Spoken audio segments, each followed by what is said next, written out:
Ok, estamos expondo a carta que Paulo escreveu à igreja da cidade de Colossos. Então, a epístola de Paulo aos Colossenses, vou pedir para você abrir lá. Colossenses 3, a partir do verso 22, até o capítulo 4, versículo 1. Mas antes de ler o texto, quero explicar que eu vou falar de trabalho e muitas das minhas aplicações vão ser ligadas ao trabalho fora de casa, mas que fique claro que os mesmos princípios valem para quem trabalha em casa. E como eu disse antes, no decorrer do culto, até para as crianças. Por isso que o desenho é muito apropriado. Elas estão pintando um desenho que todo mundo está fazendo alguma coisa. Porque eu entendo que as escrituras nos ensinam que trabalho tem a ver com quem nós somos. Inclusive, deixa eu até explicar algo que você já deve ter presenciado na sua família. Quando você conhece alguém que gosta de trabalhar, mas fica doente, ou por causa da idade, ou por causa de alguma enfermidade grave, e não pode trabalhar, ele não fica mal. Por quê? Porque não é normal. Nós fomos feitos para produzir alguma coisa. A gente se sente muito frustrado quando a gente não está servindo, ajudando, produzindo, desenvolvendo algo. Então, eu quero falar sobre como o trabalho faz parte, mas dos desafios próprios de um mundo caído como o nosso. E se há redenção no trabalho, nós vamos encontrá-la nas escrituras sagradas. Então, Colossenses 3, a partir do verso 22, eu vou ler na Almeida Revista Atualizada, diz assim: Servos, obedecei em tudo ao vosso Senhor segundo a carne, não servindo apenas sob vigilância, visando tão somente agradar a homens, mas em singeleza de coração, temendo ao Senhor. Tudo quanto fizerdes, fazei-o de todo o coração, como para o Senhor e não para homens, cientes de que recebereis do Senhor a recompensa da herança.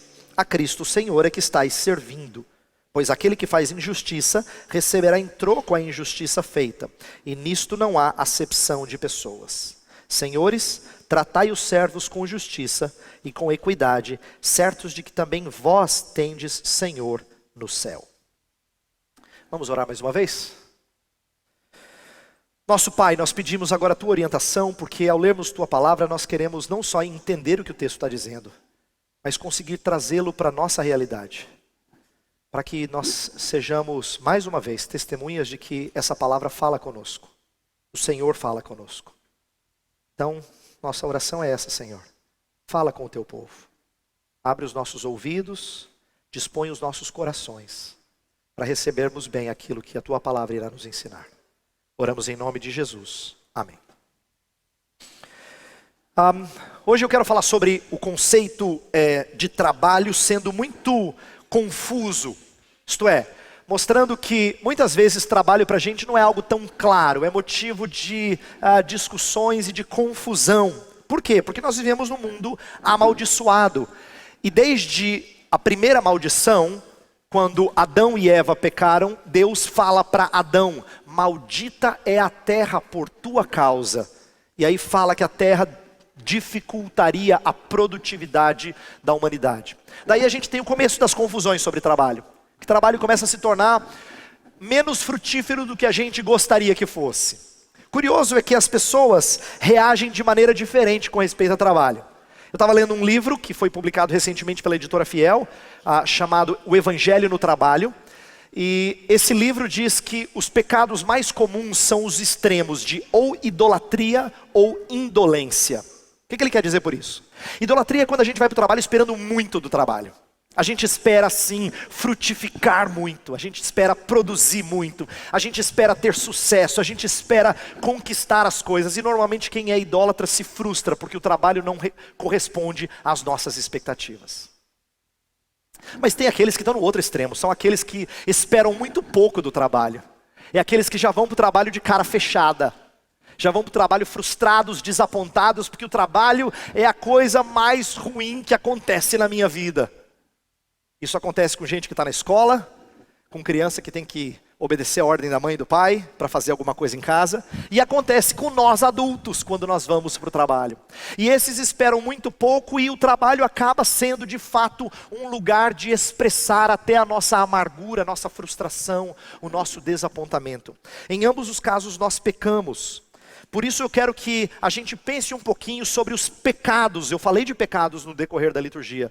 Os pecados próprios de trabalho. E o que a gente espera do trabalho. Então, deixa eu chamar a atenção de vocês para aquilo que eu tenho enxergado como resumo da nossa sociedade. Recentemente, o Globo Repórter teve uma edição que falou sobre trabalho com prazer.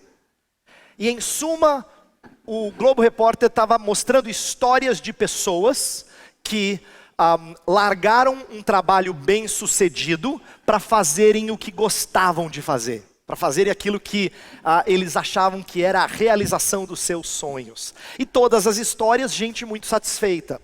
Só que por que o Globo Repórter, ao fazer isso, confunde a cabeça de muita gente? Porque o próprio programa diz que, segundo pesquisa, 80% dos brasileiros gostariam de mudar de emprego. De ramo de trabalho, não é só de emprego. 80% dos brasileiros. Isso significa que de 5, 4 não suportam o que fazem. É muita gente insatisfeita. Mas aí tem aqueles exemplos encantadores de gente que falou assim, larguei mesmo e foi bom, porque agora eu estou feliz. O que o Globo Repórter está propondo, mesmo que subliminarmente? Um caminho de redenção, em que você abre mão de dinheiro, mas para ter satisfação. E de que trabalho pode ser uma delícia, um deleite, um prazer. Muito bonito. Inclusive a gente assiste um programa como esse e você fala assim, queria eu estar com essa alegria aí. Mas é uma proposta sem Deus. É uma proposta de redenção em que as pessoas acham que trabalho vai dar a elas tudo aquilo que elas precisam. É uma proposta muitas vezes idólatra. E por que eu estou dizendo isso? Porque as pessoas trabalham normalmente atrás de duas coisas. Eu vou dar essas duas palavras para você guardar. São fáceis de guardar. Elas querem de duas uma. Às vezes as duas. Mas eu vou explicá-las. Elas querem satisfação ou sucesso. Mas deixa eu explicar melhor essas palavras.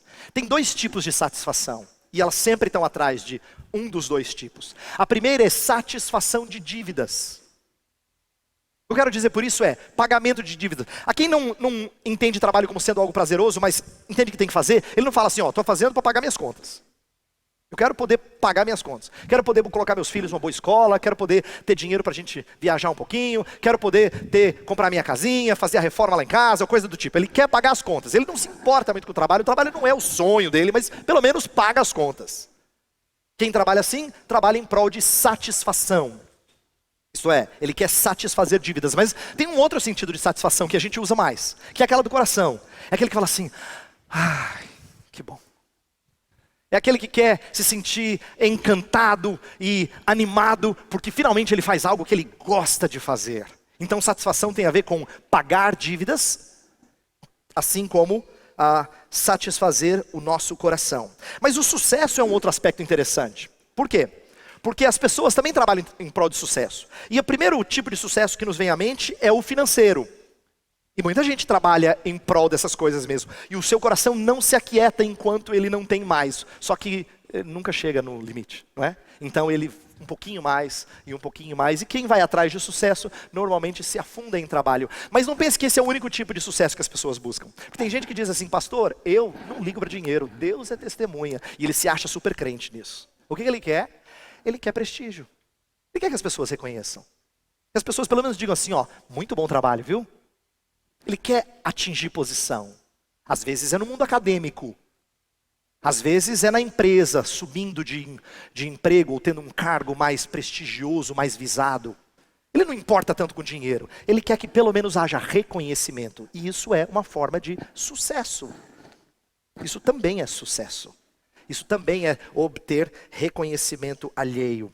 Por que eu estou falando dessas coisas? Porque quando a gente busca essas coisas, nem sempre trabalho corresponde. Nem sempre trabalho é a nossa resposta. Porque às vezes a gente busca no lugar errado. E a minha tese principal nessa manhã vai ser mostrar como, quando o nosso coração foca no trabalho para nos dar essas coisas, nós vamos nos frustrar. Trabalho será sempre difícil, sempre frustrante, sempre penoso. Mas algumas coisas do nosso texto são interessantes para nos ajudar a discutir isso. Eu vou falar um pouco sobre escravidão hoje.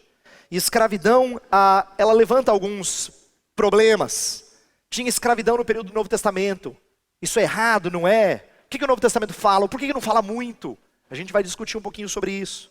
Vamos falar também sobre que tipo de submissão é exigida de quem está debaixo de autoridade. Vamos falar sobre como é que você exerce autoridade sem ser tirano. Porque o texto fala tanto com escravos quanto com senhores. Mas o meu propósito ao falar desse texto é mostrar uma coisa que recentemente eu enxerguei e foi muito poderosa para mim. Eu tenho ensinado Colossenses a vocês da igreja há bastante tempo, em blocos. E eu falei bastante nas primeiras mensagens de Colossenses lá no ano passado, que Colossenses é uma carta escrita para falar da suficiência de Cristo. Isto é, de que Cristo basta para a nossa vida. Mas não basta só para a vida espiritual. Ele basta para toda a vida. E a minha defesa hoje é que ele basta também no que diz respeito a trabalho. Ele também basta. Mas a gente tem que entender como é que a nossa postura no trabalho vai dar testemunho de que ele basta, de que ele é suficiente. Essa é uma carta escrita para falar que Jesus Cristo não precisa ser complementado por outras propostas. Haviam falsos mestres que traziam outras propostas de espiritualidade. Paulo vai dizer não, Cristo ele é soberano sobre tudo e todos. Portanto, o que nós vamos estudar aqui é a ideia de que quando nós vivemos na suficiência de Cristo, nós damos testemunho de que ele basta. De que ele é suficiente. Inclusive, eu tenho falado nas últimas duas mensagens que Paulo está explicando o capítulo 3, verso 17. Dá uma olhada na sua Bíblia. Capítulo 3, verso 17 fala assim: e tudo o que fizerdes, seja em palavra, seja em ação, fazei-o em nome do Senhor Jesus, dando por ele graça a Deus Pai. Paulo fala assim, e tudo que você fizer, faça em nome de Jesus. O que é fazer tudo em nome de Jesus? Aí ele começa a explicar. Mulheres, sejam assim com seus maridos, maridos assim com suas mulheres. Filhos assim com seus pais, pais assim com seus filhos. E agora ele vai entrar na relação de escravo com o Senhor. Por que ele entra nessa relação? Porque ela fazia parte da vida familiar. Escravos, alguns deles faziam parte do contingente da casa. Quando você contava quantos moravam na casa, você tinha que incluir os escravos domésticos. Aqueles que serviam em casa. Como essa era uma realidade comum no primeiro século do Império Romano, Paulo então se dirige a todas as esferas de relacionamento dentro do lar. E essa, embora seja estranha para nós, porque não combina com a nossa cultura tanto, ela é importante e vai nos trazer algumas lições, especialmente nessa questão de trabalho. Por quê? Porque Paulo vai falar de como Senhor se relaciona com servo e servo com Senhor, de tal forma a nos dar princípios que são válidos para todas as épocas. Não importa se o trabalho é dentro de casa ou se ele é fora de casa, se ele é distante, se ele é próximo. Se ele é feito de maneira remunerada ou voluntária. Se a equipe é grande, se a equipe é pequena. Os princípios aqui valem para todo o contexto de trabalho. Então eu quero falar nessa manhã sobre trabalho e como nossa postura no trabalho é testemunho da suficiência de Cristo. Mas antes de falar de trabalho, eu preciso falar um pouquinho de escravidão. Porque esse texto gasta bastante tempo com escravidão. Inclusive, é curioso que quando Paulo está escrevendo para os Colossenses, ele gasta 2 versos para falar, um verso para falar de esposa, bem curtinho, um verso para falar de marido, bem curtinho, um verso para falar de filho, um verso para falar de pais, e aí ele gasta 4 versos para falar dos escravos. Por quê? É meio desproporcional se comparar com a carta de Efésios, que é paralela a Colossenses. Tem uma razão para isso. Colossenses era a cidade onde morava um senhor chamado Filemon, que tinha um escravo chamado Onésimo, que tinha fugido e dado prejuízo para o seu senhor. E Paulo tem a oportunidade de receber Onésimo onde ele está, na prisão. Onésimo se converte, ele vem ao conhecimento salvador de Jesus. E Paulo diz, você tem que voltar e acertar as contas com o seu senhor. Mas como é que eu vou voltar, Paulo? Eu vou mandar uma carta. E ele manda uma carta que é a epístola de Paulo a Filemon. Quem é que leva a carta? O próprio Onésimo. E ele leva a carta também de Colossenses. Dá uma olhada no capítulo 4, verso 9. Ele fala assim, em sua companhia vos envio Onésimo, fiel e amado irmão, que é do vosso meio. Ele vos farão saber tudo que por aqui ocorre. Onésimo vai levar notícia, vai levar as cartas, só que ele é o escravo foragido. Então Paulo vai ter que gastar algum tempinho explicando a postura do escravo e a postura do senhor, do mestre, senhor de escravos, para poder dirimir algumas dúvidas e tirar alguns conceitos complicados. E é bom que eu fale um pouco de escravidão. É bom para mim, é bom para você. Sabe por quê? A nossa imagem de escravidão qual é que é? É de filme sobre escravidão racial nos Estados Unidos. Ou talvez alguma coisa que a gente tenha lido sobre a história do Brasil, no século XVII, no século XVIII. E essa imagem, esse retrato não combina completamente com o cenário de escravidão no Novo Testamento. Por quê? Porque escravidão lá era muito mais complexa e muito mais ampla do que a gente está habituado. Primeiro, as estatísticas variam, mas muitos estudiosos falam de um número grande de escravos no Império Romano. E em cidades como Colossos, talvez 1/3 das pessoas fossem escravos. É bastante gente. E nesse contexto, a escravidão não era racial. Você podia ser escravo por diversas razões. Às vezes era prisioneiro de guerra. Olha que interessante, não estou defendendo escravidão, presta atenção. Mas prisioneiro de guerra não era encarcerado, ele trabalhava. Ele produzia alguma coisa. O sistema social era assim. Prisioneiro de guerra era escravo. Às vezes você era escravo para pagar dívida. Você não acumulava dívida no cartão de crédito. Você se oferecia para pagar as dívidas com a sua própria vida e o seu serviço. A estrutura social era assim. Então as pessoas saldavam as suas dívidas mediante serviço escravo. Então escravidão tinha a ver também com saldar dívidas. Às vezes você era escravo porque você era nascido filho de escravo. E naquele contexto, quem era nascido filho de escravo era propriedade do seu senhor. Escravidão era uma estrutura bastante complexa assim, bem difícil da gente entender. Por quê? Porque o escravo, na mentalidade do grego, era uma propriedade, um bem, uma propriedade viva. Aristóteles trata de escravo assim, como se fosse uma coisa que você tem, mas só que é viva. E os romanos herdaram isso. Agora não significa que o escravo não tivesse algumas coisas a seu favor. Ele não tinha privilégios de um homem livre, mas ele, por exemplo, podia ter salário. E muitas vezes o salário que ele tinha, chamado de peculium, era acumulado para que ele pudesse finalmente conseguir a sua liberdade, a sua manumissão. Então escravidão era um contexto bastante complicado. Escravos não eram só aqueles que a gente está acostumado a ver de trabalho braçal, de trabalhar na agricultura, um cara forte e que leva chibatadas. Por quê? Porque alguns escravos eram especializados. Tinham escravos que eram professores, tinham escravos que eram artesãos, tinham escravos que eram médicos. Escravo não significava simplesmente aquele que não sabe pensar.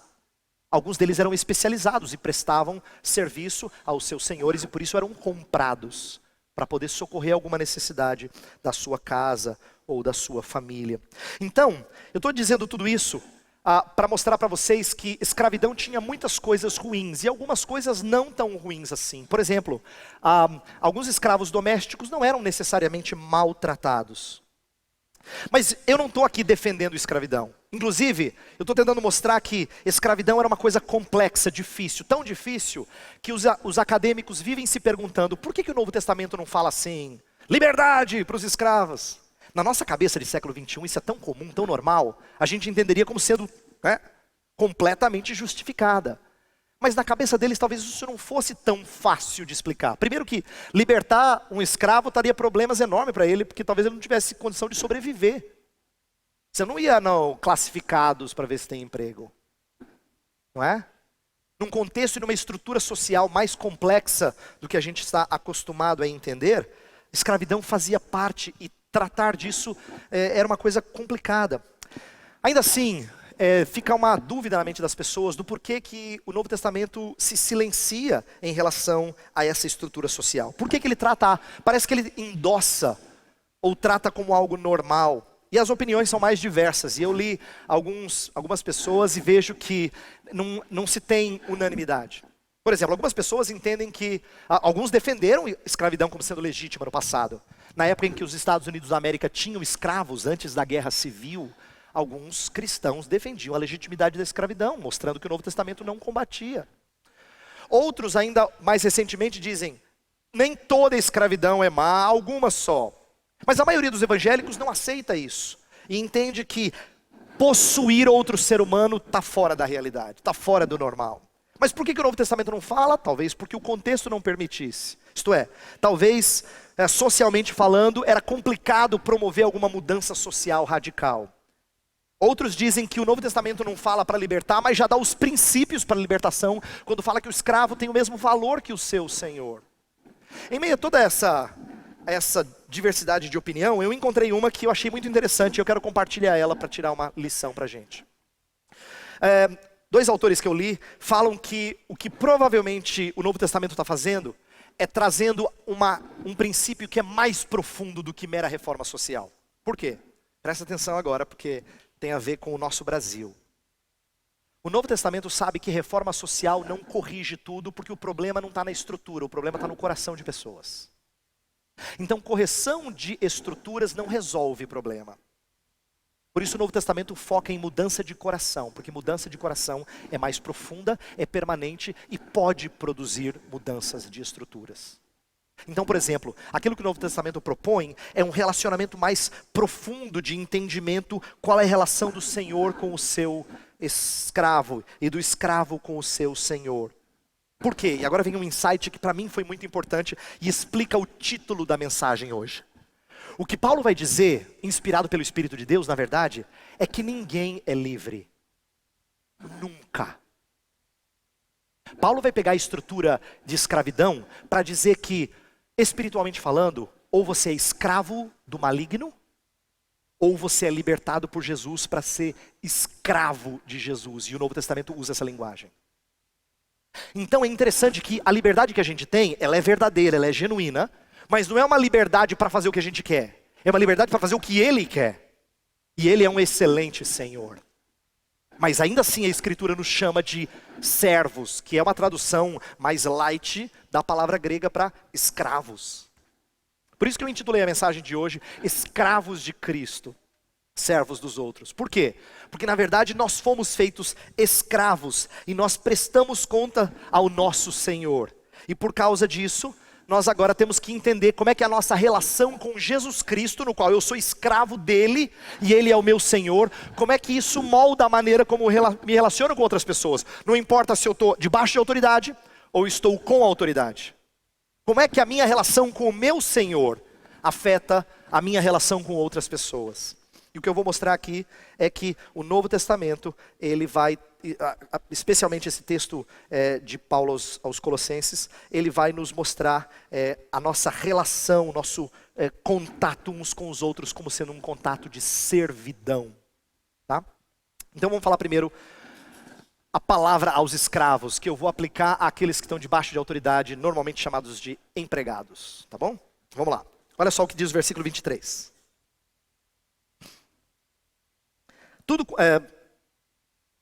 Verso 22, perdão. Servos, obedecei em tudo ao vosso Senhor segundo a carne, não servindo apenas sob vigilância, visando tão somente agradar homens, mas em singeleza de coração, temendo ao Senhor. O texto começa dizendo que escravos têm que obedecer os seus senhores em tudo. Isto é, não só quando convém, não só quando agrada, mas em tudo. É claro que esse em tudo não inclui o que é pecaminoso. Isso valia tanto para escravos quanto para funcionários hoje. Não inclui o que é pecaminoso. Mas atenção, porque essa é a parte que dói. Inclui absurdos. Você já esteve numa posição em que alguém pediu para você fazer alguma coisa e você fala assim, que absurdo. Mas ele é chefe. E estar sob autoridade significa fazer não só o que a gente acha que tem que fazer, mas o que o chefe diz que a gente tem que fazer.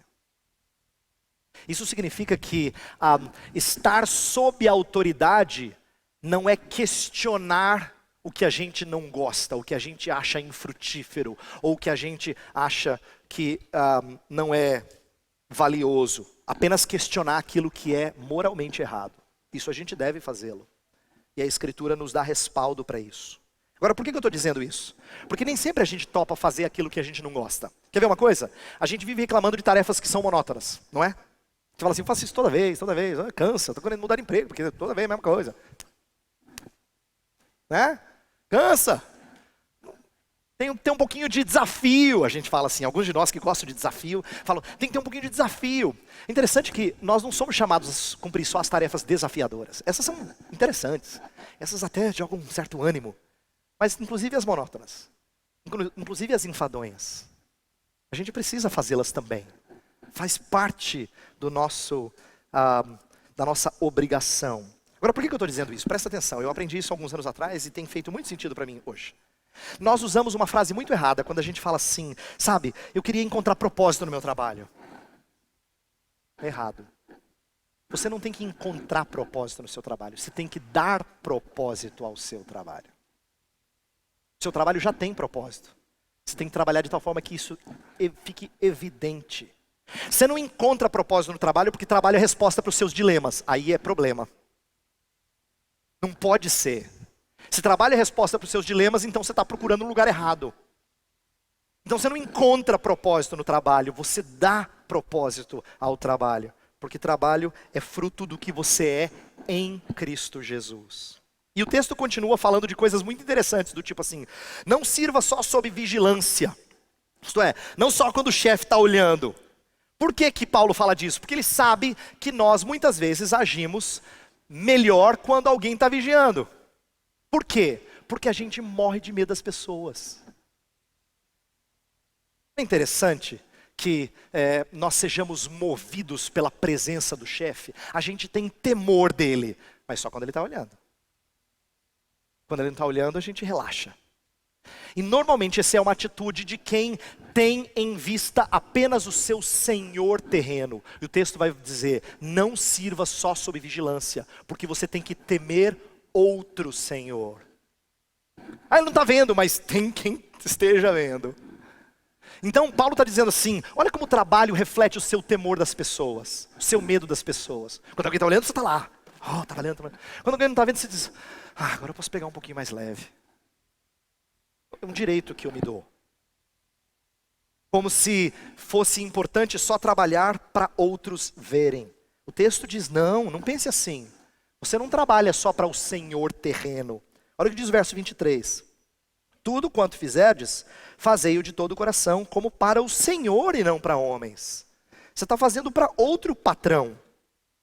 Agora, imagine o desafio de escravos, para escravos, melhor dizendo, a essas palavras de Paulo. Eles estão acostumados a fazer as piores tarefas. Se você acha que a sua vida é ruim, é porque você nunca foi escravo no século I. Alguns deles faziam tarefas complicadas, e Paulo não falou só para os escravos que tinham uma vida tranquila, para obedecer o seu senhor em tudo. Falou para todo escravo que era cristão, obedecei o seu senhor terreno em tudo, porque você está servindo outro senhor. Como isso era difícil, como isso traz um peso grande, por quê? Porque a gente sente que não tem forças para isso. Mas aí que vem de novo o poder de Cristo Jesus. Eu tenho falado disso domingo após domingo. O texto fala de mandamentos não para a gente cumprir na força do nosso poder, mas na força do poder dele. Por isso que tudo vai estar conectado com a ideia de fazer em nome de Jesus. Inclusive, eu estava lendo um livro que fala de alguns dilemas que a gente tem e atritos que a gente tem com a postura, com nosso relacionamento com colegas de trabalho, com patrões. E esse livro é muito perspicaz em dizer assim, nossos problemas com os nossos patrões e colegas normalmente têm mais a ver conosco do que com eles. Aí eu falei, como assim? Quero continuar lendo essa. Não tem mais a ver conosco do que com eles. Aí ele explica. Ele diz assim, se nós idolatramos o trabalho, nosso chefe tem o nosso emprego e os nossos colegas são competidores para chegarmos onde queremos. Em outras palavras, se você espera muito do trabalho, o chefe, ele está no lugar errado, que é você que tinha que estar lá. Inclusive você não fala assim, ele não sabe fazer, eu sei fazer melhor que ele. Ou senão, os seus colegas de trabalho são os seus competidores, você tem que mostrar serviço, é por isso que você trabalha duro, chega até mais cedo. Olha só que trabalhador admirável, não é porque você almeja subir mais do que eles. Ou senão, se você odeia o trabalho, presta atenção, nós tratamos o chefe com desdém, e os nossos colegas são a ouvidoria para as nossas reclamações. Não é assim? Funcionário que não suporta trabalho, é só o chefe sair que ele vai murmurar para o seu colega. Ele está cheio disso. Está cheio disso. Constantemente, a nossa relação com o chefe, com o empregado, é muito ruim. Agora preste atenção, por que que é ruim? Porque nós temos expectativas erradas de nossa postura no trabalho. Não tem a ver tanto com eles, não estou dizendo que eles não façam coisas erradas, claro que fazem. Pecam, claro que pecam. São invejosos, são roubadores de ideias, são injustos, eu sei que são.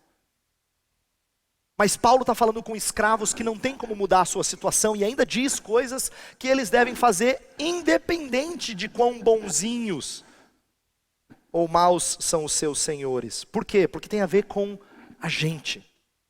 Inclusive, uma das coisas que nós, mais velhos, pais de família ou mães que têm 1000 coisas para fazer, temos uma luta aí de equilibrar as nossas diversas funções e tarefas, não é? Quando você se vê assim, pai, esposo, servindo na igreja, trabalhando e fazendo isso e fazendo aquilo e tal, e você diz, eu me sinto num constante malabarismo. A gente sente que parece que para dar conta você tem que acertar o timing certinho de como jogar as bolas, senão vai cair. E não é bom que a gente tenha esse espírito. Por quê? Porque na verdade todas as nossas atividades tinham que estar integradas. Fazei tudo em nome do Senhor Jesus Cristo. Nossa vida não devia ser um malabarismo, sabe? É malabarismo porque a gente tem regras diferentes talvez para cada área da nossa vida. Se a regra fosse a mesma para todas as áreas, a gente teria harmonia. Eu vou explicar o que eu quero dizer. Se Cristo Jesus e os seus padrões fossem a regra para a nossa vida de marido, para a nossa vida de mãe, para a nossa vida de funcionária, de patrão, nós teríamos harmonia de todas as coisas. Por quê? Porque o padrão que Cristo espera é prioritariamente um padrão de fidelidade antes do que de frutificar. Mas a gente trabalha sempre pensando em frutificar, em produzir, em fazer, em realizar. Mas o Senhor espera de nós que nós sejamos encontrados fiéis. É isso que a Bíblia diz. Ele espera nos encontrar fiéis. E quem é fiel no trabalho pode ser fiel no seu lar, fiel com seus filhos e assim por diante. Pena é que a gente tem bagunçado isso. Por quê? Porque nós não vivemos tudo em nome do Senhor Jesus Cristo. E o texto continua. Olha o verso 24, perdão. Cientes de que recebereis do Senhor a recompensa da herança, a Cristo Senhor é que estais servindo. Esse texto é um encorajamento para escravos que não tinham direito a nenhum tipo de herança. Naquela época, escravos não tinham nada, a não ser aquilo que eles poderiam conquistar, talvez, com os seus senhores, se os seus senhores fossem generosos. Mas eles não tinham direito a herança nenhuma, eles eram escravos, tudo que era deles, na verdade, era do seu senhor, até que ele fosse livre. Então, quando Paulo fala para escravos de herança, ele está falando de uma coisa muito preciosa, ele está dizendo assim, você tem herança sim, trabalhe com isso em vista. Chamando a nossa atenção também, para ter nossos olhos voltados para as coisas do alto. Lembra que Colossenses fala disso? Buscar as coisas do alto. Pensar nas coisas do alto. Nós também temos que ter essa postura. E entendermos que nós temos que agir corretamente, porque tem um testemunho em jogo. Então agora presta atenção que eu vou fechar o que eu vou falar de escravos agora e uma aplicação para a gente. Tem um testemunho em jogo. O verso 25 fala uma coisa que parece que não tem nada a ver, mas você tem que lembrar da história de Onésimo. Olha só, 25. Pois aquele que faz injustiça receberá em troco a injustiça feita. E nisso não há acepção de pessoas. Por que Paulo está dando esse espécie de puxão de orelha nos escravos? É dizendo assim, olha, se você não trabalhar bem, justiça virá sobre você. E tem que vir, não tem acepção de pessoas. Agora Paulo está falando, já está exigindo muito dos escravos. Ainda dá essa dura. Por quê? Porque Paulo sabe que Onésimo deve para Filemão. Mas Paulo se dispõe a pagar o que Onésimo deve. O que Paulo está fazendo? Ele está incorporando o que Jesus Cristo faz por nós. Onésimo deve. Mas alguém está disposto a pagar no lugar de Onésimo. E Paulo está querendo dizer que alguém já pagou em nosso lugar. Então presta atenção. Quando a gente trabalha e estamos sob autoridade, nós não trabalhamos para adquirir satisfação. Alguém já trouxe satisfação à nossa vida. Tanto das nossas dívidas, quanto trazendo alegria ao nosso coração. Quando a gente trabalha, a gente não pode ir atrás de sucesso. Alguém já nos fez mais que vencedores. O trabalho não pode ser a fonte da minha satisfação e do meu sucesso. Eu trabalho porque eu já tenho satisfação e sucesso. Eu já sou bem-sucedido em Cristo Jesus. Isso muda a maneira de nós darmos testemunho. Por quê? Porque Paulo sabia que a reputação do cristianismo estava em jogo. Lá em 1 Timóteo 6,1 ele fala para os escravos serem obedientes ao seu senhor para não difamar o nome de Jesus. O nome de Jesus estava em jogo. Paulo sabia disso. Por isso que ele fala para escravos na carta a Timóteo. Então, a ideia é que nós fomos feitos escravos de Cristo e agora nosso serviço ao próximo não é opção, mas é algo necessário. Por quê? Porque nós refletimos o amor de Deus e testemunhamos. Presta atenção, eu quero fechar essa parte e ir para a última parte do sermão. Mas antes eu quero dizer essa frase aqui. Eu já disse isso, Nathalie já disse isso, nós às vezes nos pegamos falando uma frase que talvez você já tenha dito em casa. Você fala assim, por acaso eu sou sua escrava, é? Quando os nossos filhos são folgados demais, você já falou isso? Tem uma notícia para você. Você é. Você é. O texto está ensinando a gente que por causa da nossa relação de escravo de Cristo, nós estamos obrigatoriamente comprometidos com o outro. Você é. Só que não é só você que é, ele também é seu. Mas eu sou servo nesse ponto, nessa medida. Eu não posso dizer assim, folgada você, né? Tá pensando que eu sou escravo agora? Tá pensando que eu sou escravo? É. Cristo Jesus te fez servo uns dos outros para expressar o amor dele e para dar testemunho de que ele basta para você ter alegria na sua vida. Quero terminar rapidamente com a palavra que Paulo traz aos patrões ou aos senhores, verso 1 do capítulo 4, verso 1. Senhores, tratai os servos com justiça e com equidade, certos de que também vós tendes Senhor no céu. Essa exigência aqui pode não parecer muito para você, porque você vive no século 21 com uma série de regras, CLT e tarará, e proteção ao funcionário. Mas isso aqui era absurdamente louco para o primeiro século. Por quê? Porque vários códigos romanos, gregos, falavam de como escravos tinham que servir os seus senhores. Mas nenhum código falava de como os seus senhores tinham que servir os escravos. Mas Paulo vai dizer, tem sim. E você lembra, você também é escravo de Cristo. Você tem um senhor, então você tem que servir também. Paulo vai surpreender o primeiro século mostrando que quem está com a autoridade, na verdade, é escravo de Cristo e por isso tem que servir os seus subordinados. Ele espelha Cristo em posição de autoridade. Lembra que eu tenho falado nas outras mensagens que todas as relações nós espelhamos, devemos espelhar Cristo? Pois o servo espelha Cristo na sua humilhação. Lembra, Cristo é aquele que não julgou por usurpação ser igual a Deus, antes se humilhou e assumiu figura humana, em forma de servo.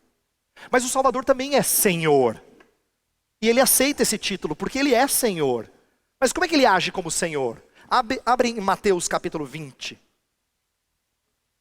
Mateus capítulo 20, eu vou ler versos 25 a 28. Mateus 20, a partir do verso 25. Olha que interessante como Jesus contrasta a liderança dele, a autoridade dele, com a autoridade presente no mundo. Ele fala assim, a partir do verso 25. Então Jesus chamando-os disse, sabeis que os governadores dos povos os dominam, que os maiorais exercem autoridade sobre eles. Não é assim entre vós. Pelo contrário, quem quiser tornar-se grande entre vós, será esse o que vos sirva.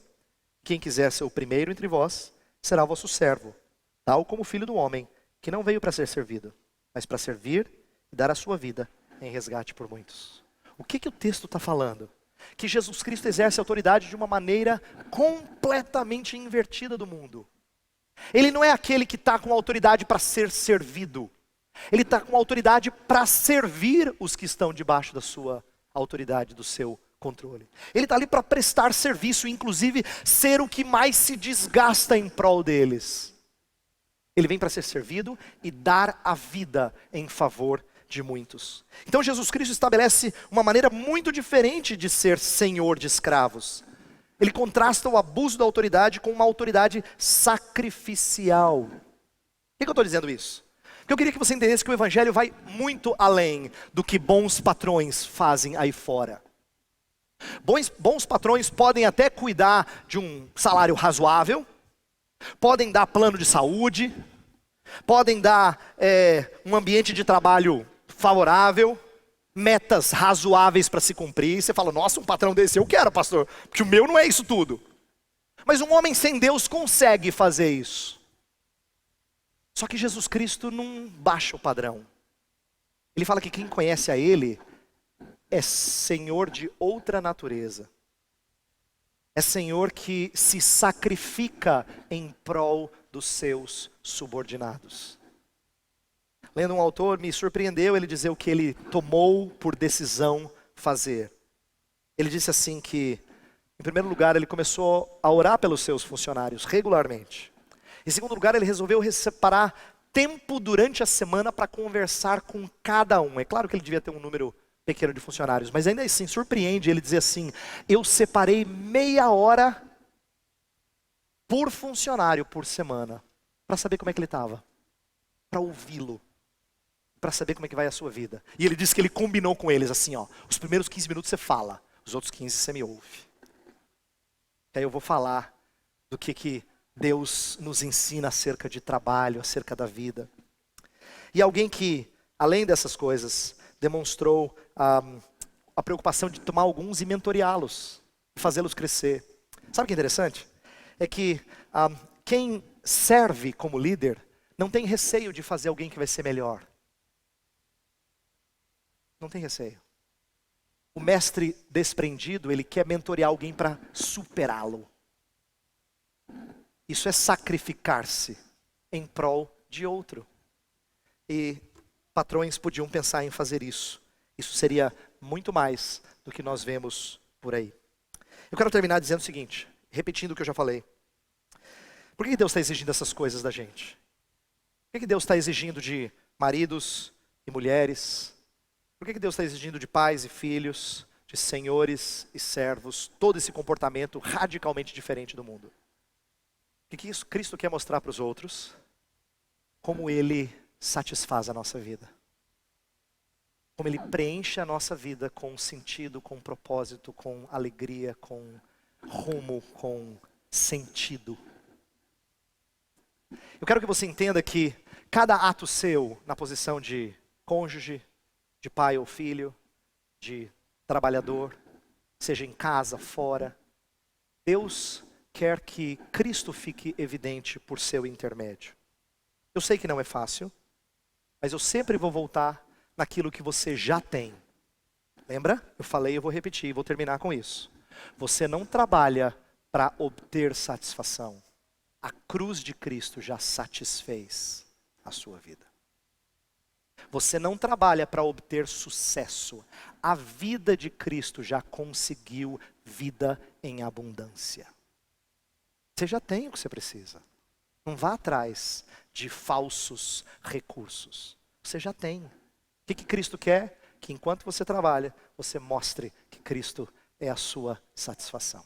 Eu vou pedir que Deus abençoe vocês e a mim, para que nós mostremos esse tipo de mudança de perspectiva. Feche os seus olhos. Senhor Deus, há tanto o que aprender sobre isso. Trabalho é um contexto que trazemos muitos pecados, muitos sofrimentos. Nós nos sentimos às vezes perdidos, Senhor. Alguns de nós muito frustrados, outros de nós muito ambiciosos, outros de nós perdidos.